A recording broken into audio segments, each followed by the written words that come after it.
हमारे चैनल को सब्सक्राइब करें और बेल आइकन दबाएं।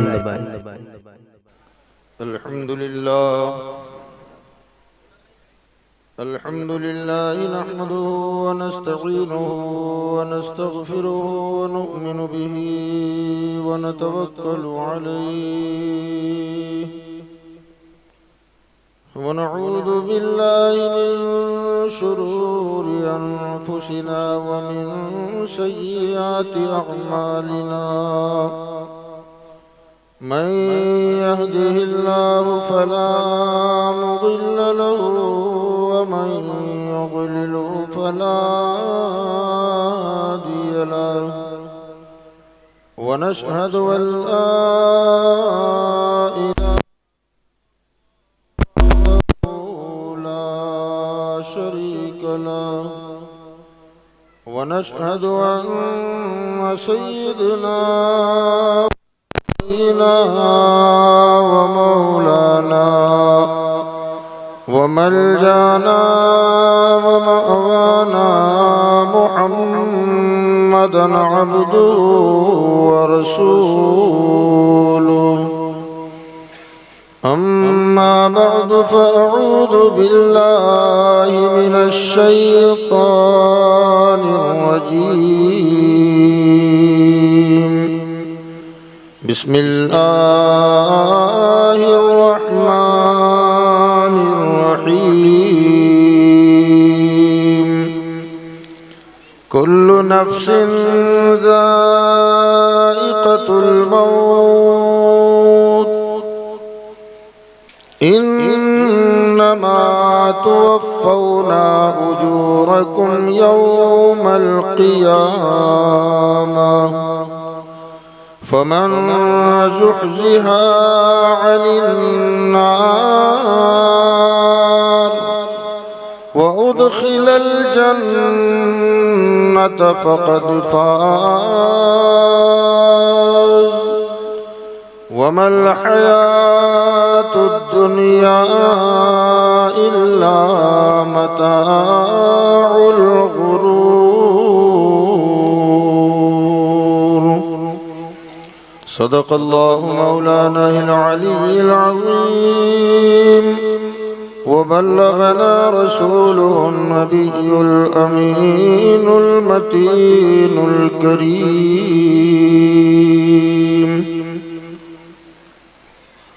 मिंबर नूर पर रौनक फरोज बावकार व मुअज़्ज़ज़ उलमाए ज़वील एहतराम व सादात इज़ाम व शोराए किराम, दिगर मोहतरम बुजुर्गों, दोस्तों, हम उम्र साथियों, अजीज़ बच्चों, घरों में बैठकर सुनने वाली इस्लामी रिश्ते की माँ बहनों बच्चियों, अस्सलामु अलैकुम व रहमतुल्लाहि व बरकातुहू।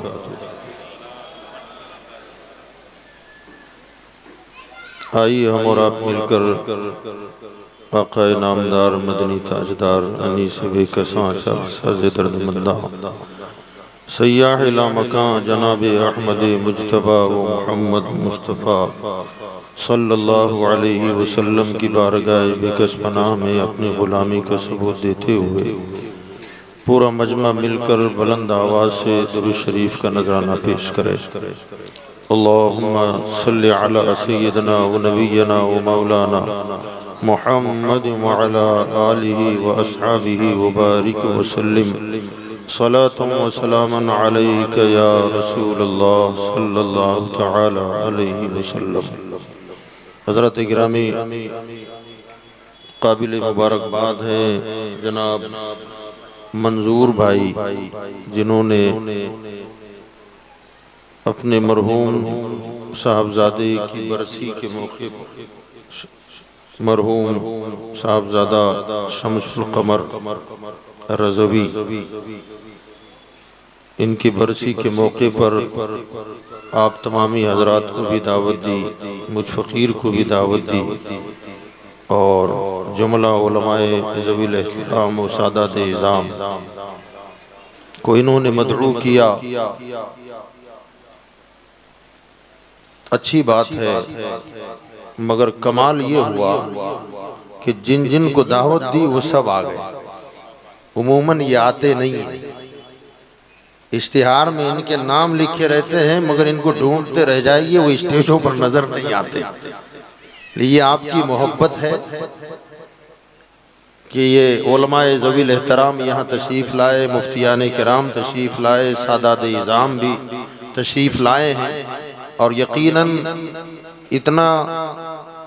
इतनी बड़ी तादाद उलमा और सादात की जमा हो जाए तो कुछ ना हो तब भी रहमतों की बरसात है। ये खाली बैठे रहे ना तब भी रहमतों की बरसात है। अल्लाह ताला इनका साया हम गुरबा अहले सुन्नत पर कायम रखे, दराज से दराज तर फरमाए और अल्लाह ताला मरहूम की मग़फ़िरत फरमाए। हज़रात गिरामी, मौत एक हकीकत है और अटल हकीकत है, इससे न किसी को इनकार हुआ न है न हो सकता है। पूरी दुनिया इख्तलाफात से भरी हुई है, हर बंदा एक बंदे से इख्तलाफ करता है।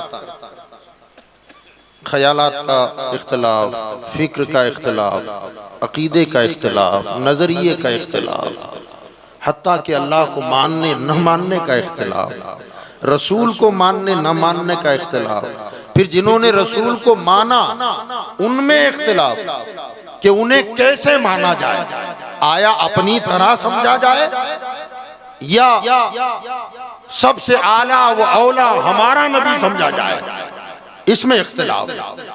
हत्ता के ज़बानों का इख्तलाफ, रहन सहन का इख्तलाफ, खाने पीने का इख्तलाफ, ज़बानों का इख्तलाफ। 50 किलोमीटर आगे जाएं लैंग्वेज बदल जाएगी, 50 किलोमीटर चले जाएं आगे और बदल जाएगी। इलाकों का इख्तलाफ, ये पूरी दुनिया इख्तलाफात से भरी हुई है। मगर इस कायनात में वाहिद मौत का एक मसला ऐसा है जिस पर किसी को इख्तिलाफ नहीं है। दुनिया के किसी बंदे से आप पूछें, हत्ता के कोई मजहब का मानने वाला हो या मजहब ही का इनकार करने वाला हो, नास्तिक हो, दहरिया हो, उससे भी अगर पूछेंगे भाई मौत आएगी कि नहीं आएगी, वो भी ये कहेगा कि मरना तो है, मौत तो आएगी। मौत के मसले पर सारी दुनिया मुत्तफिक है। हाँ, अब मरने के बाद क्या होगा इसमें इख्तिलाफ है। मौत के बाद क्या होगा, कोई कहता पुनर्जीवन होगा, फिर से पैदा होंगे, फिर आएंगे, पहले अच्छे थे तो बाद की जो जिंदगी होगी बाद में फिर पैदा होंगे तो और अच्छे बन के आएंगे, पहले अगर पापी थे तो कुत्ता बनेगे और बिल्ली बन जाओगे और कबूतर बन जाओगे और मुर्गा मुर्गी बन जाओगे, ये तसव्वुर है। बास कहते हैं कि ना बस मर गए और मिट्टी में गए या जल गए तो बस खत्म हो गया, सारी मामला ही फिनिश हो जाएगा। बास कहते हैं, एक साइंटिस्ट का कॉल मैंने पढ़ा, उससे किसी ने पूछा कि तुम्हारे नजरिए के एतबार से मरने के बाद क्या होगा, तो वो कहता है कि मैं जो देख रहा हूँ, मैं जो समझता हूँ, कहा कि मौत के बाद बस अंधेरा है, अंधेरा है, अंधेरा है, इसके अलावा मेरी कुछ समझ में नहीं आता। आदमी मर गया और बस अंधेरों का मुसाफिर बन गया। हमने इस्लाम की तरफ देखा, क्या है इस्लाम, तू क्या कहता है, तो इस्लाम हमें कहता है मरने के बाद उजाला है, उजाला है, उजाला है, अंधेरा नहीं, बशर्त ये कि इस्लाम को माने तो फिर अंधेरा नहीं है। किसी ने कहा था कब्र में अंधेरे का तसव्वुर कैसा, कब्र में अंधेरे का तसव्वुर कैसा, वो आएंगे, उजाला ही उजाला होगा। और आला हजरत इमाम अहमद रजा फरमाते हैं कि कब्र में लहराएंगे ता हश्र चश्मे नूर के, कब्र में लहराएंगे ता हश्र चश्मे नूर के, जलवा फरमा होगी जब तलअत रसूलुल्लाह की। जब सरकार तशरीफ लाए तो अंधेरा कैसा होगा।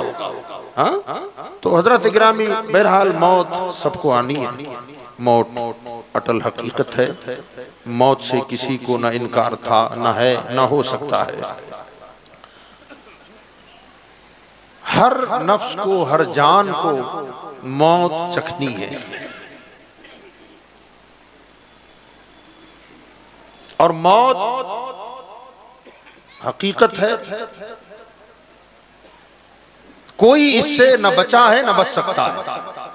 अल्लाह कुरान में फरमाता है ऐनमा तकूनु युद्रिकुमुल मौत वलौ कुंतुम फी बुरूजिम मुशय्यदा। मौत का जब वक्त आएगा, फरमाया इस मौत से कोई नहीं बच सकता। अगर कोई अपने लिए बुर्ज तामीर कर ले, किले बना ले, या आसमानों की बुर्जों में जाके छुप जाए और ये समझे कि शायद मुझे यहां मौत ना आए, अल्लाह फरमाता है मौत वहां भी आकर रहेगी। मौत का फरिश्ता वहां भी आएगा और तुम्हारी रूह को कब्ज कर लेगा। और ये जो मौत है, अल्लाह ताला एक और जगह कुरान में फरमाता है वमा काना लिनफ्सिन अन तमूत इल्ला बिइज़्निल्लाहि किताबम मुअज्जला। फरमाया कोई जान नहीं मरती, किसी को मौत नहीं आती इल्ला बिइज़्निल्लाह, मगर हुक्म खुदा से। कोई नहीं मरता मगर अल्लाह के हुक्म से मौत आती है। किताबम मुअज्जला, अल्लाह ने हर एक की अजल लिख दी है। यह हमारा अकीदा है। कहां लिखी है? लोहे महफूज में। जहां हमारी तकदीरें लिखी हैं वहां हमारी मौत का वक्त भी लिखा हुआ है, जगह लिखी हुई है, कैसे मौत आएगी ये लिखा हुआ है। हर एक की मौत का वक्त, टाइम, जगह और सबब मौत, किस सबब से आएगी ये भी लिखा हुआ है। इज़ा जाअ अजलुहुम ला यस्तअखिरून साअतन वला यस्तक़दिमून। जो टाइमिंग अल्लाह ने लिखा है ना, अल्लाह फरमाता है कि जब उसकी मौत का वक्त आ जाएगा जो हमने लिखा हुआ है, तो फरमाया उस वक्त मुकर्ररा से न एक सेकंड पहले मौत आएगी न एक सेकंड बाद मौत आएगी। इज़ा जाअ अजलुहुम ला यस्तअखिरून साअतन वला यस्तक़दिमून। जो वक्त तय हो चुका, जो मुकर्रर हो चुका, उस वक्त से न एक मिनट एक सेकंड पहले मौत आएगी न एक सेकंड बाद मौत आएगी। अब किसी की मौत का अगर वक्त नहीं आया, पूरी दुनिया मिलकर अगर उसे मारना चाहे तो उसे मौत पूरी दुनिया मिलकर भी दे नहीं सकती। और अगर किसी की मौत का वक्त आ गया है जो लिखा हुआ है, तो पूरी दुनिया मिलकर भी अगर किसी को बचाना चाहे तो बचा। हाँ, ज्यादा लंबी तो बात अलग है। कोई 10 मिनट जिंदा रखना चाहे ना, 5 मिनट ही सही, पूरी दुनिया के बड़े बड़े मेडिकल साइंस के माहिरीन जमा हो गए और अलमारियां भर भर के उसके पास नोटों की गड्डियां डाल दे आप, तब भी किसी की मौत का वक्त जब आ गया है तो 2 मिनट भी ताखीर से किसी को मौत से रोका नहीं जा सकता। ये अल्लाह का कानून है, ये अल्लाह की कुदरत है। अब मौत के असबाब होते हैं। पुराने वक्तों में, शुरू के जमानों में ऐसा होता था कि मौत का कोई सबब नहीं होता था। मौत का कोई, जैसे आज बीमारी हो गई, कैंसर हो गया, अटैक आ गया, जैसे अभी हमारे मरहूम मगफूर अल्लाह ताला बच्चे की मगफिरत फरमाए, एक्सीडेंट हो गया। पुराने दौर में ऐसा नहीं होता था। अहादीस मुबारका और मुफस्सिरीन ने कुरान पाक की तफासिर में लिखा है कि पुराने वक्तों में आदमी को बीमारी नहीं होती थी, बीमार नहीं होता था, बल्कि मलकुल मौत लोगों को आते हुए नजर आते थे। और जिसका नंबर आया है सबके सामने मजमे आम में वो उसकी रूह कब्ज करते और लेके निकल जाते। आदमी अच्छा खासा बैठा हुआ है, वो आया और आकर उसने अपना काम किया और ये लुढ़क गया। हत्ता के मुफस्सिरीन फरमाते हैं कि लोगों ने मलकुल मौत को पहचानना शुरू कर दिया था। मजमा लगा है, महफिल बैठी है, यार दोस्त बैठे हुए हैं, और अचानक अगर मलिकुल मौत आने लगे ना तो लोग समझ जाते थे वो मौत का फरिश्ता है। अब किसी ना किसी का गेम बचेगा, किसी ना किसी का आखिरी वक्त आ गया, पहचानने लग गए, पहचानते थे कि ये मौत का फरिश्ता है। मुफस्सिर ने फरमाया कि हजरत सैयदना सुलेमान अलैहिस्सलाम एक दिन दरबार में बैठे हुए, दरबार भरा हुआ है। इतने में हजरत सुलेमान अलैहिस्सलाम के दरबार में मलिकुल मौत आए। अब जैसे ही आए तो लोग जानते थे कि ये मौत का फरिश्ता है, लोगों को पसीना छूटना शुरू हो गया।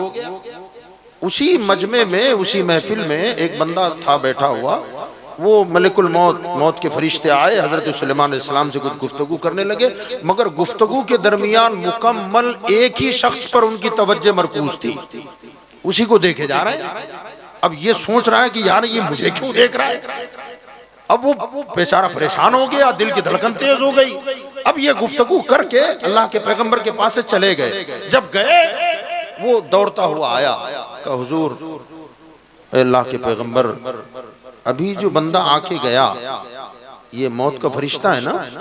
तो आपने फरमाया हाँ ये मौत का फरिश्ता ही था। तो कहा हुजूर पूरी महफिल में ये मुझे ही घूर रहा था, मुझे ही देख रहा था। तो हजरत ने फरमाया फिर क्या, तुम क्यों घबरा रहे हो, परेशान क्यों हो रहे हो? कहा हुजूर मुझे जब ताक रहा था यकीनन मुझे लगता है कि मेरा नंबर आ गया है, वो मुझे घूर घूर के देख रहे थे। तो हजरत ने फरमाया भाई अगर टाइम आ गया होगा तो जाना तो होगा, मौत का वक्त अगर आया है तो बहरहाल जाना तो सबको है। फरमाया तू चाहता क्या है? तो वो कहने लगा, अब इंसानी अक्ल है उसकी सोच के मुताबिक वो कहने लगा हजरत मुझे अब यहाँ रहने में डर लग रहा है। कहा हजरत आपकी हुकूमत तो हवाओं पर भी है, फजाओं पर भी है, आप हवा को हुक्म दे दें कि मुझे वो यहाँ से उड़ा के हिंदुस्तान ले जाए।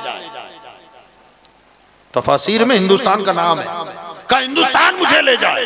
हजरत ने समझाया देख मौत है, मौत आनी है, कहीं भी भागोगे मौत से बंदा बचने वाला नहीं है। कितने ही तहफ़्फ़ुज़ात आप कर लो, मकानात बना लो और मेडिकल साइंस के बड़े बड़े माहिरीन को जमा कर लो कि मुझे मरने से बचा लो, मरने से बचा लो, तो कोई बचा नहीं सकता। मौत आएगी, जब वक्त आएगा तो आनी है उसे। तो कहा हुजूर चाहे कुछ कर दे, इतनी मेहरबानी कर दें, हवा को हुक्म दे दे, मैं यहाँ रहूंगा तो फरिश्ता आएगा और मुझे लेके जाएगा, मुझे मौत दे देगा। हजरत ने उसे पहले समझाया मगर वो जिद पे अड़ा रहा, न माना। तो हजरत सुलेमान अलैहिस्सलाम ने हवा को हुक्म दिया, ऐ हवा आ और इसे उड़ाकर हिंदुस्तान ले जा। अब हवा की तेजी के साथ हवा आई, तूफानी लहरों के साथ, और उस बंदे को हवा अपने साथ उड़ा करके वहां से हजरत सुलेमान जहां रहते थे बैतुल मुकद्दस मुल्क शाम, वहां से उड़ाकर उसे हिंदुस्तान लाके छोड़ दिया। अभी चंद लम्हे गुजरे थे कि हजरत सुलेमान अलैहिस्सलाम के दरबार में मलिकुल मौत आ गए, मौत का फरिश्ता फिर आ गया। आकर के कहा हुजूर क्या अल्लाह की हिकमतें। तो हजरत सुलेमान अलैहिस्सलाम ने फरमाया बेशक अल्लाह की बेमिसाल लाजवाब हिकमतें, मगर तुम कहना क्या चाहते हो? तो कहा हुजूर अभी मैं थोड़ी देर पहले आया था ना आपके दरबार में। तो कहा हाँ आए तो थे। तो कहा इसी महफिल में एक बंदा बैठा हुआ था, मेरे पास उसका नाम वाम सब कुछ लिखा हुआ था, उसकी मौत का वक्त था, मगर लिखा था कि हिंदुस्तान में मरने वाला है। अब मैं सोच रहा हूं उसे जो घूर रहा था ना, मैं यही सोच रहा था कि इसको तो मौत मुझे हिंदुस्तान में देनी है और ये बैतुल मुकद्दस मुल्क के शाम में क्या कर रहा है? इसे तो मौत का वक्त इसका आ गया है और ये हिंदुस्तान में लिखा है कि हिंदुस्तान में मौत आएगी। मैं इसीलिए उसे देख रहा था और मैं चला गया और उसने आप ही की बारगाह में कहा हवा को हुक्म दे कि मुझे हिंदुस्तान पहुंचाए। कहा अभी उसकी रूह कब्ज करके आ रहा हूं, अभी उसकी रूह को मैं कब्ज करके आ रहा हूं। बहरहाल अर्ज ये करना है कि पुराने वक्तों में इंसानी शक्ल में मौत का फरिश्ता आता था जिसे लोग जानते पहचानते थे। अब होता यह था कि किसी घर में, किसी खानदान में अगर मौत वाक़ई हो गई तो सारे लोग कोसने लगते थे मौत के फरिश्ते को। बस इसी ने काम किया है। ये ना आता अब्बा बच जाते, भैया बच जाते, चाचा बच जाते, अम्मी बची रहती, इसने आया और मौत दे दी। अब ये मलिकुल मौत जो है हुजूर सल्लल्लाहु अलैहि वसल्लम ने हदीस में फरमाया कि मलिकुल मौत अल्लाह की बारगाह में अर्ज करने लगे मौला हुक्म तेरा होता है, गालियां मैं सुनता हूं। बदगोही लोग मेरी करते हैं, बुराइयां मेरी करते हैं। मौला कोई ऐसी तरकीब निकाल कि तेरा कानून भी नाफिज हो और मैं भी लोगों की गालियों से बच जाऊं, लोगों की बददुआ से बच जाऊं। तब अल्लाह ताला ने फिर बीमारियों का सिलसिला जारी किया। अब होता क्या है, मौत तो हुक्म रब्बी से आती है और रूह कब्ज करने वाले मलिकुल मौत हैं, मगर कोई मलिकुल मौत की तरफ जहन नहीं ले जाता। क्या कहता है, अपेंडिक्स हो गया था, फट गया, कैंसर हो गया था, लास्ट स्टेप पर पहुंचा, गुजर गया, एक्सीडेंट हो गया, गुजर गया, ये बीमारी हुई, गुजर गया। अब सबकी तवज्जो बीमारियों पर आ गई, मलिकुल मौत बच गए। काम तो वही करते हैं, चाहे कैंसर हो, अपेंडिक्स फट जाए या बैठे बैठे अटैक आ जाए, वो सब कुछ अपनी जगह, मगर सबके पीछे कारकर्दगी किसकी है, मलिकुल मौत की है। तो बहरहाल मौत आनी है, बीमारियों के जरिए आ जाती है, कोई ना कोई सबब अल्लाह ताला ने बनाया हुआ है, तो मौत सबको आनी है। आज हम यहाँ बैठे हुए हैं, क्या भरोसा है ये महफिल पूरी होने से पहले पहले मौत आ जाए? हो सकता है ना भाई, घर जाने से पहले पहले मौत आ जाए, घर पहुंचते ही मौत आ जाए। किसी को अपनी मौत के बारे में सच्चाई के साथ इल्म नहीं है कि कौन कब मरेगा और कहां मरेगा। मौत आनी है, दुख होता है जब अपने जाते हैं तो दुख होता है, तकलीफ होती है। याद रखिएगा, मरने वाले मर जाते हैं,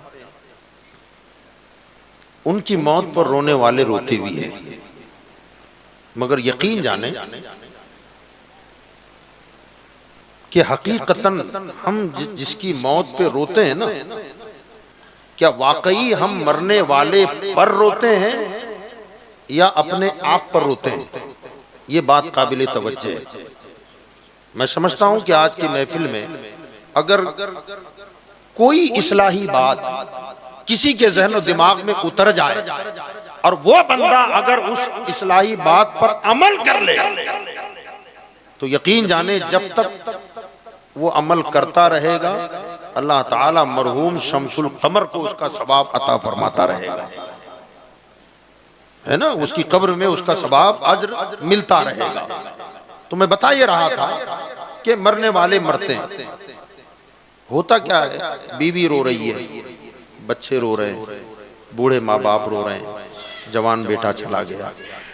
आपने रोने वालों को देखा होगा, हम भी रोए हमारे मरने वालों पर।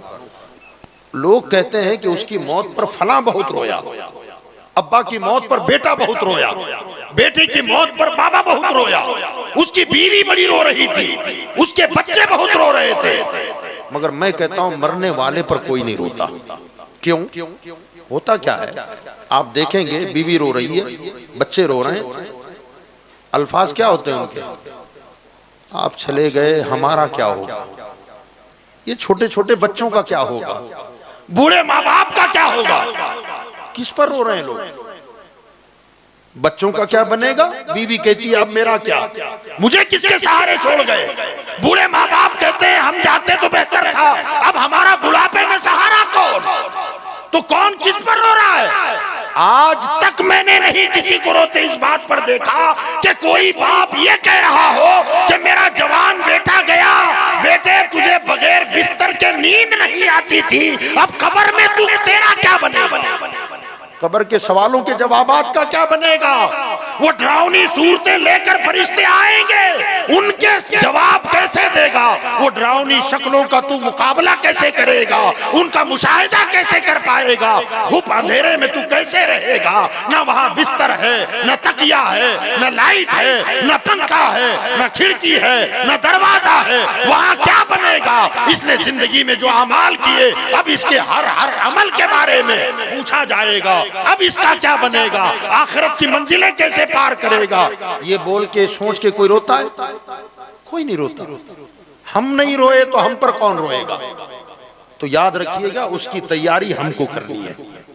जाने वाले जाते हैं, वो खुदा की रहमतों में पहुंचे, मगर मरने वाला जाते जाते अपनी मौत से जिंदा लोगों को सबक दे जाता है कि ओ मुझे देखने वालों, ओ मुझे कांधा लगाने वालों, ऐ मेरे गुस्ल में शामिल रहने वालों, ऐ मेरी कब्र में मुझे उतारने वालों, ऐ मेरी कब्र में मिट्टी डालने वालों, आज मैं जा रहा हूँ, कल तुम्हें भी आना है, समझ लो, इस जगह के आने के लिए तैयारी शुरू कर दो। वो बता देता है, याद रखें दुनिया के ऐ मुसाफिर मंजिल तेरी कब्र है, दुनिया के ऐ मुसाफिर मंजिल तेरी कब्र है, तय कर रहा है जो तू 2 दिन का ये सफर है। ये ऊंचे ऊंचे बंगले कुछ काम के नहीं है, 2 गज जमीन का टुकड़ा छोटा सा तेरा घर है। हाथों से तूने अपने दफनाए कितने मुर्दे, अंजाम से तू अपने क्यों इतना बेखबर है? अपने हाथों से कितने मुर्दों को दफनाते हो, मगर ये ख्याल भी तो लाओ कि आज मैं मिट्टी दे रहा हूं, कल मुझे मिट्टी दी जाएगी, आज मैं कांधा दे रहा हूं, कल मुझे कांधा दिया जाएगा। ये तो चला गया, अब मुझे अपनी मौत की तैयारी करनी है। तो याद रखो, सबसे बड़ा वाज और तकरीर और नसीहत हमारे लिए वो है जो मरहूम मर के हमें और आपको दे देता है। उलमा की तकारीर वो असरअंदाज नहीं होती, वो तासीर उसमें नहीं है जो मरने वाला मर के हमें सबक दे जाता है, मगर काश कि हम समझें उसे। हजरात गिरामी, कौन कब मरेगा ये पता नहीं है, जो मौत की तैयारियों में लग गया वही कामयाब है। जिंदगी गुजर रही है, अल्लाह ताला ने मौत व हयात के हवाले से कुरान मजीद में फरमाया, अल्लज़ी खलक़ल मौत वल हयात लियब्लुवकुम अय्युकुम अहसनु अमला। हमने मौत व हयात को पैदा ही इसलिए किया है ताकि तुम्हें आजमाएं कि तुम में कौन है जो अच्छे अच्छे अमल लेके मेरी बारगाह में आता है, नेकियां करके मेरी बारगाह में आता है। मेरे भाइयों बुजुर्गों, मेरी मुकद्दस माओ बहनों, ये दुनिया जहां आज हम और आप हैं, यहां नेकियों की भी कमी नहीं है और गुनाह की भी कोई कमी नहीं है। कदम कदम पे गुनाह कर सकते हैं आप, सेकंड सेकंड गुनाह किया जा सकता है, आंख की पलक झपकाने में गुनाह हो सकता है।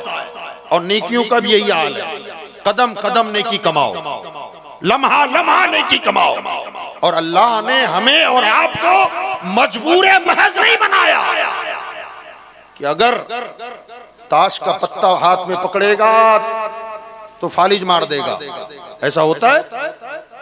शराब का प्याला पकड़ेगा तो लकवा मार देगा, ऐसा नहीं होता। फरमाया ताकत दी है, कुव्वत दी है, जायज और नाजायज भी बता दिया गया, हराम और हलाल बता दिया गया। और फिर अल्लाह की कुदरत तो देखें आप, कहीं मेरा मौजू चेंज ना हो जाए, कोई नई चीज ज़हन में आ रही है। सुभान अल्लाह कह दें यार, सुभान अल्लाह कह दें। है अल्लाह तेरी करीमी के कुर्बान जाएं, तेरी मेहरबानियों के हम कुर्बान जाएं। मेरे भाइयों बुजुर्गों और दोस्तों, जरा आप देखें ना, ये अभी मौजूदा जो जमाना है हम जिसमें जी रहे हैं, ये मशीनों का दौर है। हम मशीनों से घिरे हुए लोग हैं। बड़ी बड़ी कंपनियां मशीनें बनाती हैं, हम लोग खरीदते हैं, इस्तेमाल करते हैं। इन मशीनों में सस्ती मशीनें भी हैं, महंगी मशीनें भी हैं। हम जिसमें बोल रहे हैं ये भी तो मशीन है, जिसके जरिए आप तक आवाज जा रही है ये भी मशीन है। आपके जेबों में जो साहब बैठे हुए हैं, दिल पकड़ के आपका, हाँ, यहाँ बैठे बैठे अमेरिका में बात हो जाती है, मदीना में बात हो जाती है, मक्का में बात हो जाती है, वो भी तो मशीन है ना, है कि नहीं? पूछ रहा हूँ, जरा जवाब दें आप। हाँ, मुझे वो तकरीर भी आती है कि आप झूम जाएं, नारे लगाएं, उछल जाएं और नोटों की बरसात करने लगे, मुझे वो भी आता है। लेकिन मैं ये चाहता हूं कि जिस मकसद के तहत आज की महफिल सजी है ना, उस मकसद में हम कामयाब हो जाएं। तो मुझे जरा जवाब दें आप, क्या बोल रहा था? हाँ, मोबाइल मशीन है कि नहीं है? ये माइक, बोलिए, स्पीकर, मशीन है। अब जरा आप देखें, अगर आप मोबाइल खरीदने जाते हैं, मोबाइल पसंद कर लिया आपने, उसने दिखा दिया आपको, आपको पसंद आ गया, कीमत पूछी आपने, कब 1 लाख रुपया का बिल बना दो, उसने बिल बनाया तो सीधे सीधे मोबाइल उठा के हाथ में थमा देता है आपके, बिल और मोबाइल दे देगा? पूछ रहा हूं ना, खाली मोबाइल नहीं देगा, बॉक्स होगा, अंदर चार्जर होगा, एयरफोन होगा, फिर उसके नीचे एक किताब होगी 2-4 पन्नों की, बराबर है? उसको आप खोलेंगे, ये जो मशीन जेब में है हमने डाला है, इस मशीन के पुर्जों की तस्वीरें होगी, फिर नीचे हिदायत लिखी होगी, ये कैसे चलाया जाए, किन किन चीजों से बचाया जाए, इस्तेमाल का सही तरीका क्या है, 2-4 पन्नों की किताब होगी, हिदायत लिखी होगी। ये स्पीकर लेने जाओ तो किताबचा हाथ में, माइक लेने जाओ तो किताबचा हाथ में, मोबाइल लेने जाओ तब भी वो साथ में देगा। इसी के साथ साथ अब अगर आप में से कोई बंदा ये चाहे कि मैं कोई बड़ी फैक्ट्री डालना चाहता हूं और उस फैक्ट्री में जो प्रोडक्शन निकलेगा, उस प्रोडक्शन को बनाने के लिए जो मशीन लगेगी वो 1 लाख 2 लाख की नहीं, करोड़ों में अगर हो, और आप उसकी फैक्ट्री जहां बनती है वो मशीन, वहां राब्ता करेंगे कि मुझे फला फला मशीन चाहिए, 4 करोड़ की है, 5 करोड़ की है, मुझे खरीदना है, तो जैसे मोबाइल 2 पन्नों की 4 पन्नों की किताब देकर रवाना करता है, ऐसा वो करोड़ों की मशीन भेज देता है ना, बल्कि ऑर्डर लिखने के बाद आपका पैसा जमा हो जाएगा, वहां से कंपनी से आदमी आता है, आदमी आकर बाकायदा तौर पर जहां आप फैक्ट्री लगाना चाहते हैं उसका मुआयना करता है, जायजा लेता है, फिर कंपनी को खबर करता है, फिर कंपनी से मशीन निकलती है तो खाली मशीन नहीं निकलती, उसके साथ उसका ऑपरेटर आता है, और ऑपरेटर आने के बाद मशीन को नस्ब किया जाता है, नस्ब करके आपको साथ साथ रखता है कि आप भी आओ, आप मालिक हैं इसके, आपका जवान बेटा है, ये भी आ जाए, मैं चला के दिखाता हूँ, इसमें जो सामान बनेगा वो बना के दिखाता हूँ, इसे ऐसे चलाना है, ऐसे बंद करना है, इससे ये चीजों का फायदा होगा, इसको इन चीजों से बचाना है। 1 दिन 2 दिन 1 हफ्ता 2 हफ्ता वो रुकेगा, रुक करके समझाता जाएगा, और जब पूरी तरह समझ लेगा बंदा मालिक उसका, उससे पूछेगा आपके समझ में आ गया कि ये कैसे चलाना है, किन चीजों से बचाना है, कोई कौन सी चीजें इसमें डालनी है, वो कहेगा कि हाँ मेरे समझ में आ गया है। अब जाते जाते वो किताब देगा कि मैं तो जा रहा हूं, चलाने के दरमियान अगर कोई मामला दरपेश आए तो इस किताब में हिदायतें लिखी हैं, उसे खोल खोल के देख लेना, उस हिसाब से इसको चलाना, और फिर भी अगर समझ में ना आए तो इसके ऊपर कंपनी का नंबर लिखा हुआ है, यहाँ फोन कर देना, हमारा बंदा आएगा, उसमें जो बिगाड़ है उसे सुधारेगा, बनाएगा, फिर तुम्हें बता करके चला जाएगा। इतनी बात समझ गए आप लोग जी? ना यार जरा बोले ना, समझे हो तो बोले, नहीं तो मैं और दूसरी बात बता दूं। हाँ जरा मुझे एहसास दिलाएं कि समझ गए आप, समझ गए ना? सवाल ये है कि मोबाइल खरीदने गए थे, कोई इंजीनियर हमारे घर नहीं आया, ऑपरेटर नहीं आया चला के दिखाने, अब वो बड़ी फैक्ट्री हमने डाली तो खाली किताब दे के रवाना नहीं किया, ऑपरेटर आया, चलाना सिखाया, बताया, समझाया, जब हमने यकीन दिला दिया उसे कि हमारी समझ में आ गया, अब वो गया तो जाते जाते किताब देके गया। क्यों ऐसा? दोनों में डिफरेंस क्या है, फर्क क्या है? तो आपका जवाब यही होगा मौलाना, मोबाइल छोटी मशीन है, सस्ती है, 2-4 पन्नों की किताब देके उसने रवाना कर दिया, मगर जो फैक्ट्री है ना उसकी कीमत करोड़ों में, वो बड़ी कीमती मशीन है, इसलिए उस मशीन के बनाने वालों ने उसकी अहमियत को जाना कि 2-4 वर्ग की किताब देके रवाना करने से काम नहीं चलेगा, ये मशीन बड़ी अहमियत की हामिल है, इसलिए ऑपरेटर को भेजा गया बिला तमसील, बिला तमसील। कुदरत के कारखाने की हम भी मशीन है। मशीन है कि नहीं है? मशीन है। इसके भी कल पुर्जे हैं। किसी पुर्जे से आप देखते हैं, किसी से सुनते हैं, किसी से बोलते हैं, किसी से चलते हैं, किसी से पकड़ते हैं। ये तो निजामे जाहिर है। और बातिन में अंदर आप अगर देखेंगे इतनी बारीक वायरिंग अंदर जुड़ी हुई है कि जब तक आप, ये हमारे डॉक्टर साहब बैठे हुए हैं, अभी अंदर वाला निजाम ये बेहतर जानते हैं। इतनी बारीक बारीक कोई चीज एक्सरे में पकड़ में आती है, फिर अगर एक्सरे में समझ में ना आए तो लोग कहते हैं कि वो क्या होता है एक्सरे के बाद सोनोग्राफी, उसमें भी पकड़ में ना आए तो क्या MRI कीजिए, क्या बारीक से बारीक चीजें नजर में आएगी। वो सारी बारीक वायरिंग करके रखी हुई है। अब जरा सोचे, हम भी कुदरत के कारखाने की एक मशीन है। अगर निगाहे कुदरत में हमारी अहमियत कम होती तो अल्लाह 2-4 पन्नों की किताब देके रवाना कर देता, मगर निगाहे कुदरत में इस इंसानी मशीन की अहमियत इतनी ज्यादा है कि इसे भेजकर चंद वर्क की किताब नहीं भेजी, बल्कि इसे चलाने वाला बनाकर मोहम्मद मुस्तफा को भेजा है। नारे तकबीर, नारे रिसालत, उलमाए अहले सुन्नत, मसलके आला हजरत, नारे तकबीर, नारे रिसालत, सुभान अल्लाह। सरकार दुनिया में तशरीफ लाए। ईमानदारी से बोलो, मेरे नबी को खाने की जरूरत थी, पीने की जरूरत थी, सोने की जरूरत थी, तिजारत और बिजनेस करने की जरूरत थी ना। वो तो कहते मेरा रब मुझे खिलाता पिलाता है। सोमे विशाल रख के बताया कि ये मत समझना कि मैं जीने के लिए खाता हूं। हम खाते हैं ना, खाने का मकसद क्या है? हम जिंदा रहे।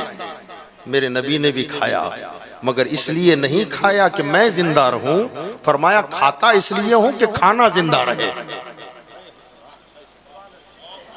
पीता इसलिए हूं कि ये मशरूब जिंदा रहे। आप कहेंगे हम खाए तो हम जिंदा रहे, और नबी जिस खाने को खाए वो खाना जिंदगी पा जाता है। नबी ने खाकर खाने को जिंदा किया है।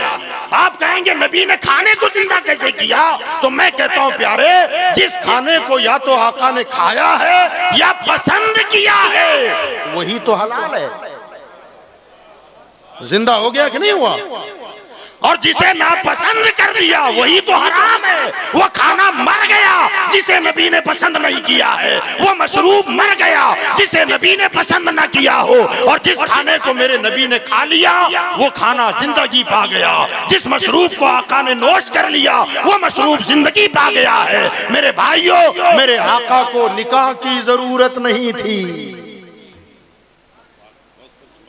बाल बच्चों की परवरिश की जरूरत नहीं थी, तिजारत की जरूरत नहीं थी, खाने पीने की जरूरत नहीं थी। आका फिर क्यों? का अल्लाह ने भेजा इसलिए है कि मैं खा के बताऊं कि खाना कैसे है, मैं पी के बताऊं कि पीना कैसे है। ये मशीन है, टंकी लगा दी अल्लाह ने। लगाई कि नहीं लगाई? गाड़ियां लेते हो आप, बाकायदा उसकी कंपनी वाले बता देते हैं ये इंजन पेट्रोल है कि डीजल है। हाँ, इसकी जो खाली टंकी है इसमें डीजल गिरेगा कि पेट्रोल गिरेगा, बता देते हैं। और आप खुद भी जाते हैं डीजल चाहिए, पेट्रोल चाहिए। अब वो दूसरा निकल आया कुछ CNG वाला, हाँ, वो गैस पे चलता है, कब वो बता देते हैं कि हमें ये चाहिए, हमें ये चाहिए। अब जो जिस टाइप का इंजन की गाड़ी आपने खरीदी है, इतनी ईमानदारी दिखाते हैं ना हम लोग। मैंने आज तक किसी को नहीं देखा कि डीजल वाली कार में पेट्रोल डाला हो या पेट्रोल वाली गाड़ी में उसने डीजल डाला हो। बल्कि अक्सर मैं देखता हूँ गाड़ियों वालों के साथ जाते हैं, पेट्रोल पंप पे खड़े, कभी पेट्रोल है, पेट्रोल, ध्यान रखना गलती से डीजल मत घुसेड़ देना। इतना ख्याल करते हैं। अल्लाह ने इस मशीन को भी टंकी दी है, इसमें भी ईंधन जलता है। सरकार इसीलिए आए थे कि इसमें ईंधन कौन सा जलेगा, इसमें जो पेट्रोल डलेगा वो कौन सा होगा।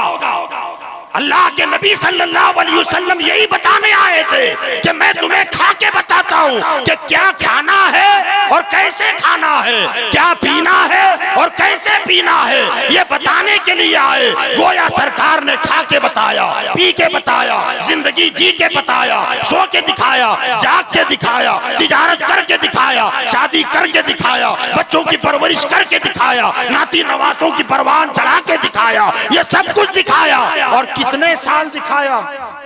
63 साल। कितने साल? 63 साल।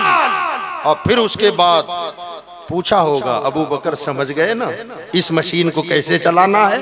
उमर समझ गए ना इसे कैसे चलाना है? उस्मान समझ गए इसे कैसे चलाना है? अली समझ गए इसे कैसे चलाना है? साहबा ने कहा या रसूल अल्लाह अब हमारे समझ में आ गया, क्योंकि नबी का उठना भी देखा, नबी का बैठना भी देखा, नबी का सोना भी देखा, नबी का जागना भी देखा, नबी का खाना भी देखा, नबी का पीना भी देखा, सफर जिहाद भी देखा, सफर भी देखा, हजर भी देखा, इबादत भी देखी, रियाजत भी देखी। का आका समझ में आ गया। अब आका ने फरमाया अगर समझ गए हो अब मैं जा रहा हूँ, और जाते जाते 2-4 पन्नों की नहीं 30 पारों का कुरान देके चले।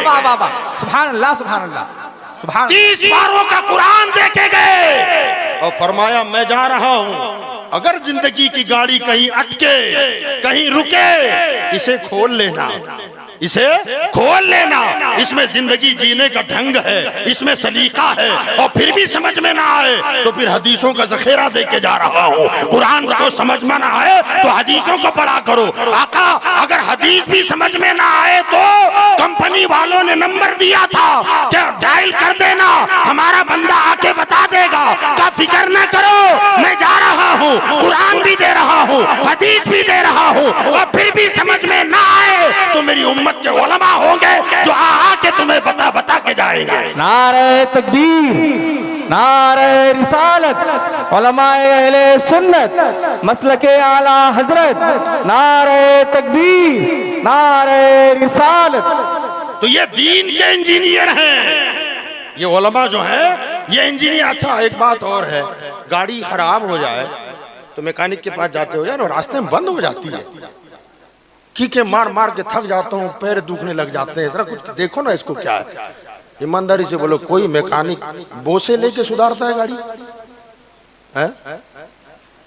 बलाएं लेके उतारता है, बनाता है ना? उसके औजार हैं, पेचिया है, पाना है, हथौड़ा है, हथौड़ी है। वो प्यार नहीं करता, कभी इधर पेचिया लगाता है, कभी उधर पाना घुसेड़ता है, पूरी बॉडी खोल खाल के रख देता है। देखने वाला कहता क्या यार इतना इतना खतरनाक कर दिया, ऐसा कर दिया, कैसी गाड़ी थी, इतना खोल खाल के सब रख दिया। प्यारे जब तक ये चीज ना हो, तलखी ना हो, सुधार नहीं आएगा। तो हमारे उलमा अगर किसी बात पर सख्ती के साथ वास करें, नसीहत करें, तो ये मत समझना कि मौलाना यार डायरेक्ट हमला कर देते हैं, डायरेक्ट ऐसा बोल देते हैं। भैया प्यार मोहब्बत से बोसे लेकर गाड़ियां नहीं बनती, बल्कि अल्लाह का कहर भी सुनाना पड़ेगा, अल्लाह का गजब भी सुनाना पड़ेगा, अल्लाह का जलाल भी सुनाना पड़ेगा, और हमारी बदआमालियों का नतीजा बताना पड़ेगा। अगर ये करोगे तो ऐसा होगा, जहन्नम की आग ऐसी है, अल्लाह का जलाल ऐसा है, कब्र का अंधेरा ऐसा है, कब्र की सख्तियां ऐसी है, मौत की सख्ती ऐसी है। तो मेरे भाइयों, बुजुर्गों और दोस्तों, अल्लाह तबारक व तआला ने हमें और आपको जो दुनिया में भेजा है, अल्लाह फरमाता है तुम्हें आजमा रहा हूं, क्या लेके आते हो यही देखना है। क्या लेके आते हो? आंख खोलो तो गुनाह कर सकते हो, आंख खोलो तो नेकी कर सकते हो। कर सकते हो कि नहीं कर सकते? इख्तियार है आपको। आप कुरान हाथ में उठा सकते हो, ताश के पत्ते उठा सकते हो, शराब के प्याले भी उड़ेल सकते हो, जमजम भी पी सकते हो। इन्हीं आंखों से गैर महरम लड़कियों को भी देख सकते हो, नंगे नाच गाने भी देख सकते हो। इन्हीं आंखों से मोहब्बत से माँ बाप का चेहरा भी देखा जा सकता है। इन्हीं आंखों से उलमाए रब्बानीयीन के जलवे भी देखे जा सकते हैं। इन्हीं आंखों से सादात किराम के चेहरों की जियारत की जा सकती है। इन्हीं आंखों से अल्लाह के घर मसाजिद को देखा जा सकता है। इन्हीं आंखों से मज़ारात औलिया को देखा जा सकता है, और इन्हीं आंखों से गुंबदे खजरा भी देखा जा सकता है। इन्हीं आंखों से काबे मुअज़्ज़मा देखा जा सकता है। तो मेरे भाइयों, हम चाहे तो नेकी करें, चाहे तो बदी करें, आपको इख्तियार दिया गया, हराम और हलाल वाज़े कर दिया, कुरान भी दे दी, हदीस भी दे दी, और इसे वाज़े करके समझाने के लिए उलमा की बड़ी जमात भी दे दी। और हर जमाने में ये आएंगे और तुम्हें बताएंगे कुरान में ये है, हदीस में ये है, ये हलाल है, ये हराम है, ये जायज है, ये नाजायज है। इस रास्ते पर चलोगे तो कब्र में बेसुकूनी नहीं होगी, इस रास्ते पर जाओगे आखिरत तबाह हो जाएगी। ये सब बताएंगे। अल्लाह फरमाता है तुम्हें इख्तियार है कि अब क्या लेके मेरी बारगाह में आते हो। अब हमें चाहिए कि जिंदगी अल्लाह ने दी है, इससे पहले हम अपने कब्र की तैयारी करें, मौत की तैयारी करें, क्योंकि कब्र में कोई रिश्तेदार नहीं आता। रिश्तेदार कब तक? घर से दवाखाने तक, मर गए तो दवाखाने से घर तक, और घर से गुस्ल देने, कफनाने, नमाज जनाजा पढ़ने, कांधा देने और कब्र में उतारने तक, यहां तक आपके साथ है। उसके बाद तो न अब्बा साथ जाए, न अम्मी साथ जाए, न भैया साथ जाए, न चाचा मामा साथ जाए। मिट्टी डाल डाल के हाथ झटक झटक के निकलते हैं। वो जा रहे हैं, सब जा रहे हैं।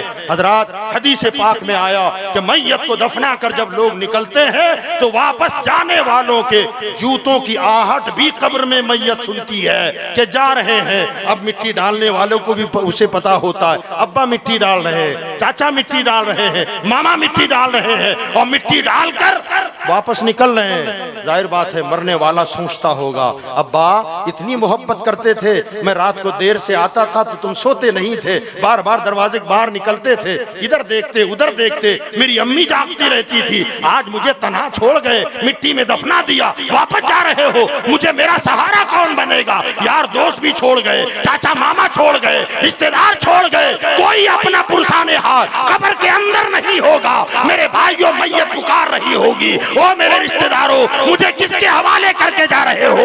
अगर दुनिया में हमने नबी के बताए हुए तरीके के मुताबिक अपनी जिंदगी गुजारी होगी तो मदीने का ताजदार जलवगर होगा, कहेगा मेरे उम्मती घबराने की जरूरत नहीं है, अब्बा गया जाने दे, चाचा गया जाने दे, मामा गया जाने दे, रिश्तेदार गए जाने दे, तेरा नबी तुझे सहारा देने आ गया है, तेरा पैगंबर तुझे बचाने आ गया है, इसलिए कि तूने जिंदगी भर वो काम किया जिससे मैं और मेरा रब राजी हो गया है।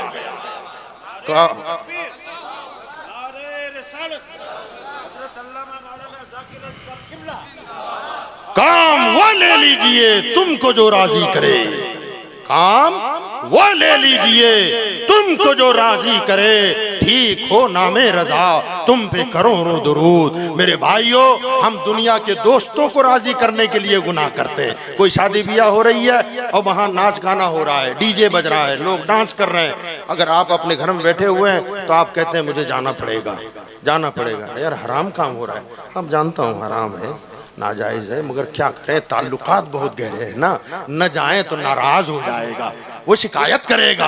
मैं कहता हूँ मेरे भाई, उसकी नाराजी से आपका क्या बिगड़ेगा? अगर मदीने वाला नाराज हो गया तो दुनिया भी बिगड़ेगी और आखिरत भी बिगड़ जाएगी। दुनिया वाले हंसते हैं, मुस्कुराते हैं, रोते हैं, गालियां देते हैं, इसकी परवाह नहीं करनी है। हमें तो ये देखना है कि आमिना का लाल किस बात से राजी होता है।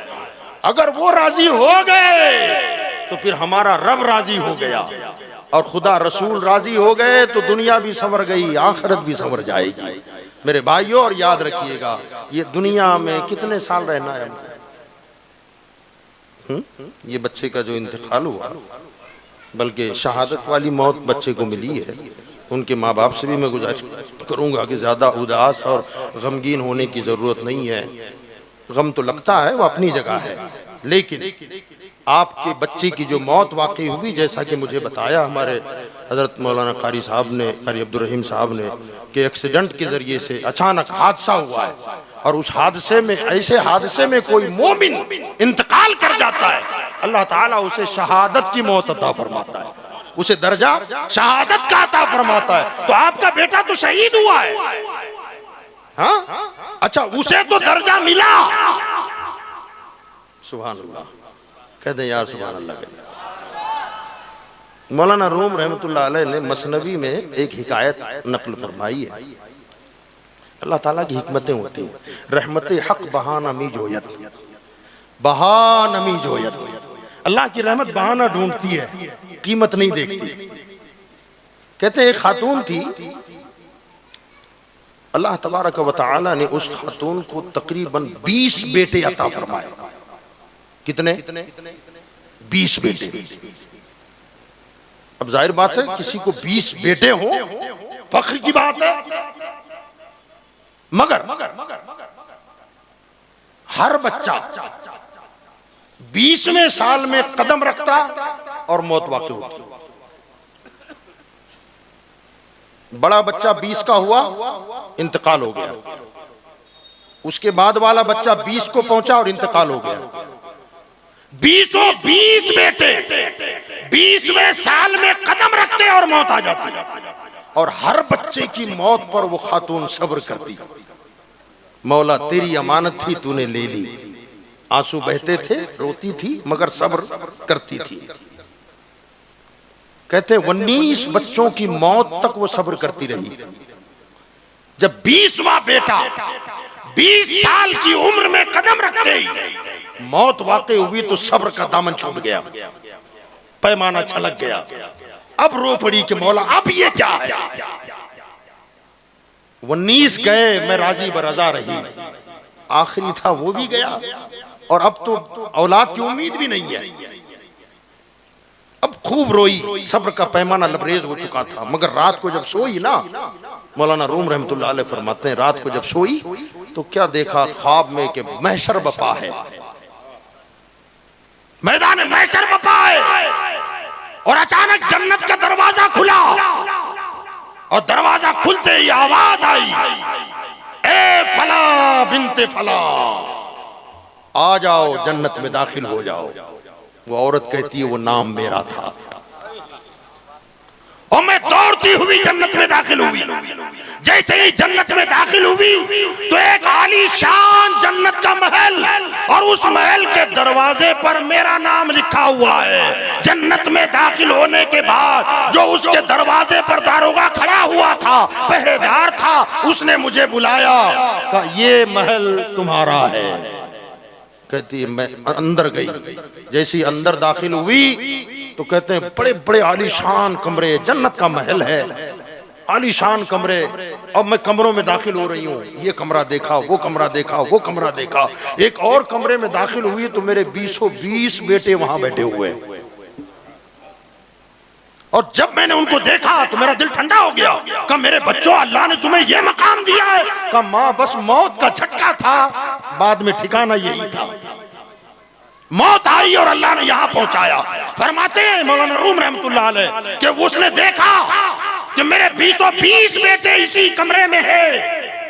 गैब से आवाज आई, मेरी बंदी मैं तुझे जन्नत में यही मकाम देना चाहता था, मगर तेरे अमाल ऐसे नहीं थे कि तू यहां पहुंचे। समझ रहे?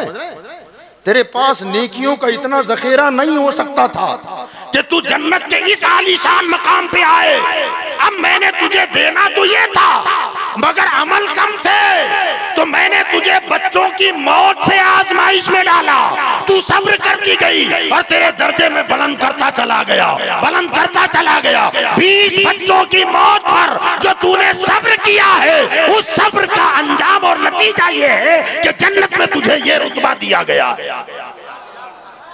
वो औरत नींद से जागी और जाग कर रोते हुए कहने लगी, मेरे मौला अगर यही मर्जी है तो हजारों देता और ले लेता, ताकि जन्नत में मेरा रुतबा बुलंद हो जाता। मैं हमारे मंजूर भाई, उनकी अहलिया मोहतरमा से गुजारिश करता हूं कि आपका बेटा आपको छोड़ के तो गया है, यकीनन आपने कलेजे पे पत्थर रखा होगा। जवान बच्चा 12, 13, 14 साल का बच्चा, अचानक मौत आ जाए, ये कोई मामूली सदमा नहीं होता। मगर आपने सब्र किया। सब्र न करते तो अब तक तो गुमराह हो जाते, सब्र न करते तो पता नहीं अकीदे में क्या क्या बिगाड़ आ जाता। अल्हम्दुलिल्लाह आप ईमान और अकीदे पर इस्तिकामत के साथ खड़े हुए। इसका मतलब यह है कि आपने अपने बेटे की मौत पर सब्र किया है। यकीनन वो बच्चा शहादत का रुतबा पाकर जन्नत में तो चला गया, मगर उस सब्र के बदले अल्लाह माँ को भी और बाप को भी जन्नत में आला मकाम अता फरमाएगा। तो मेरे भाइयों सदमा होता है, मगर वही बच्चा जाकर माँ बाप की आखिरत संवार देता है, आखिरत को संवार देता है। तो बहरहाल बात बहुत दूर निकल गई हमारी। मरना सबको है, मौत आनी है, मगर तैयारी भी हमें करनी है, तैयारी हमें करनी है। मैं बता रहा था कि दुनिया में हमको कितने दिन रहना है, 60 साल 70 साल, और इसके लिए कितना जतन करते हैं, कितनी मेहनत। मैं समझता हूं मेरे सामने अगल बगल में जितने लोग बैठे हुए हैं, इनमें का अक्सर तबका बाहर का है। सही बोल रहा हूं, गलत बोल रहा हूं? बाहर से आए, बाहर से आकर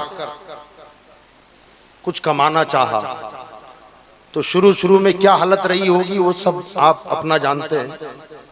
कईयों को फुटपाथ पे सोना पड़ा होगा, दुकानों की दादरों पे सोना पड़ा होगा, छपरों में रहना पड़ा होगा, झोपड़पट्टी में रहना पड़ा होगा, वो भी किराए से लेके रहना पड़ा होगा। फिर मेहनत की, कोशिश की, जतन किए का अच्छा मकान हो जाए, अच्छा मकान हो जाए। कितने साल गुजर जाते हैं मेहनत मशक्कत करते, न रात देखे न दिन देखे, न गर्मी देखे न ठंडी देखे। कई साल के बाद सूरत में एक मकान लेने के काबिल हम हो जाते हैं। जरा सोचें आप, इस जमीन का मकान, इस शहर का मकान लेने के लिए 10 साल मेहनत की हमने।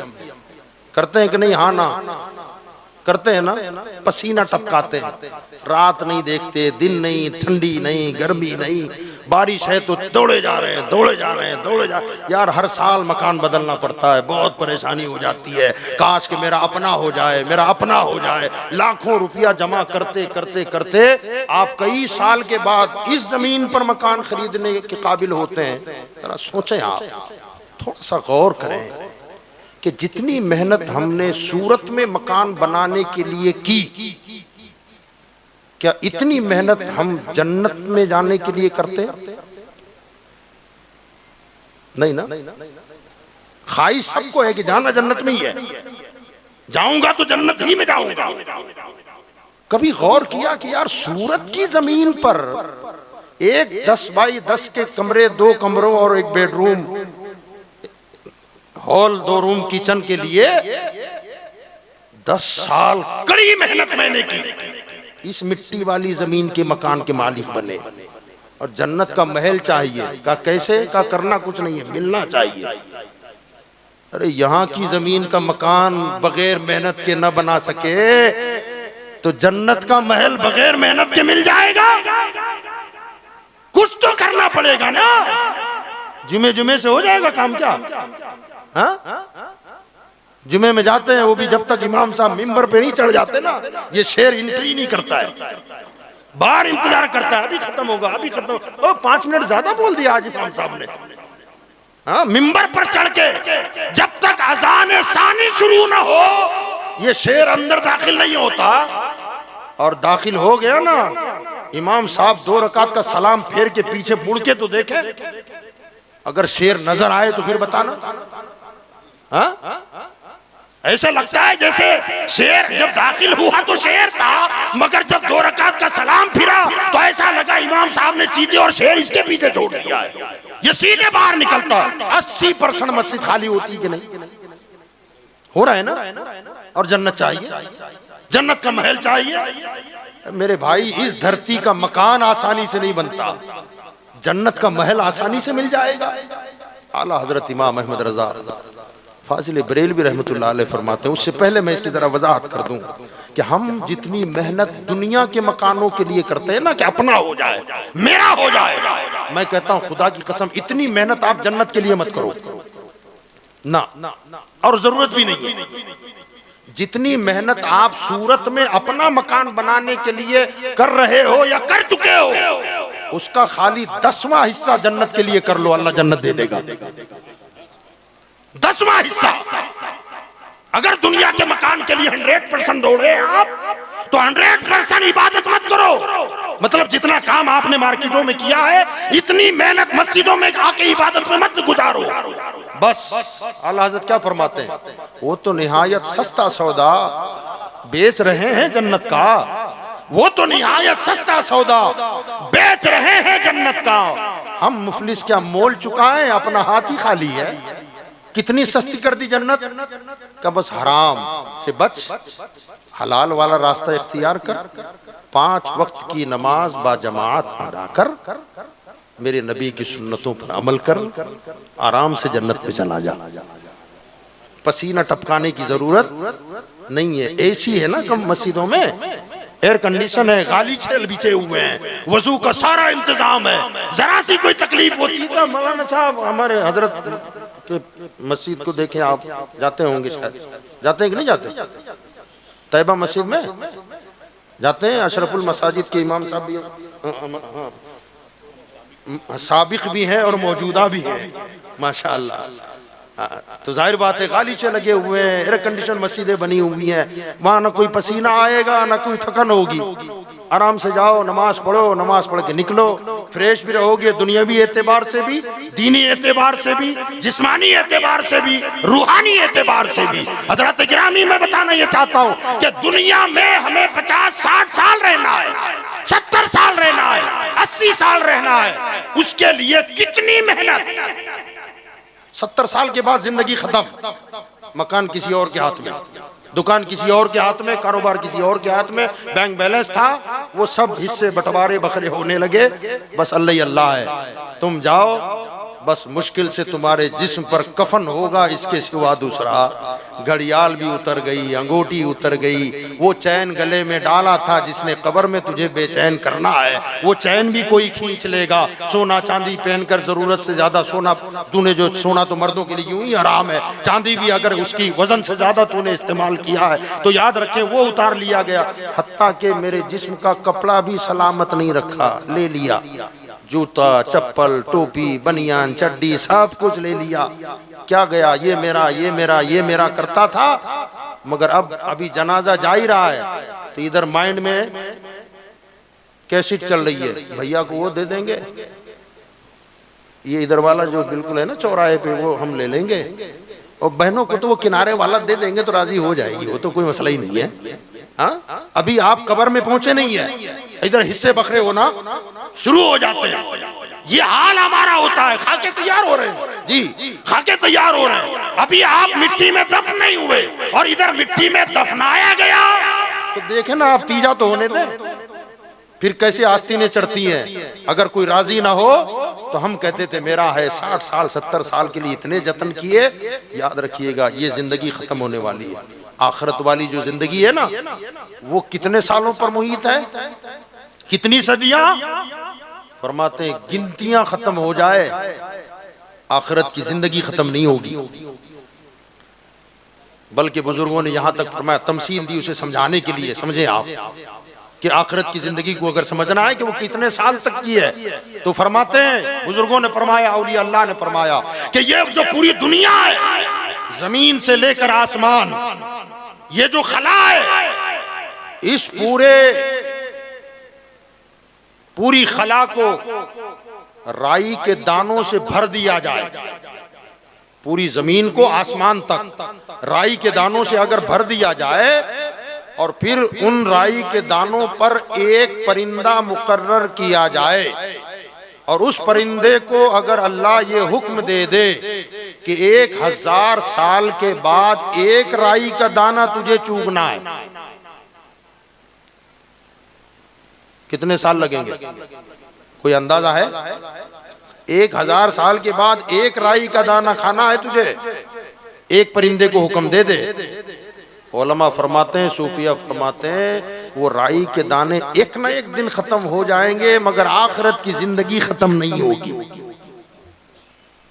तो 60-70 साल के लिए इतनी मेहनत और आखिरत के लिए कुछ नहीं। तो याद रखें, अगर हम दुनिया में आए हैं तो हमें मौत की तैयारी करनी है। करोगे इंशाअल्लाह? नमाजों की पाबंदी करोगे?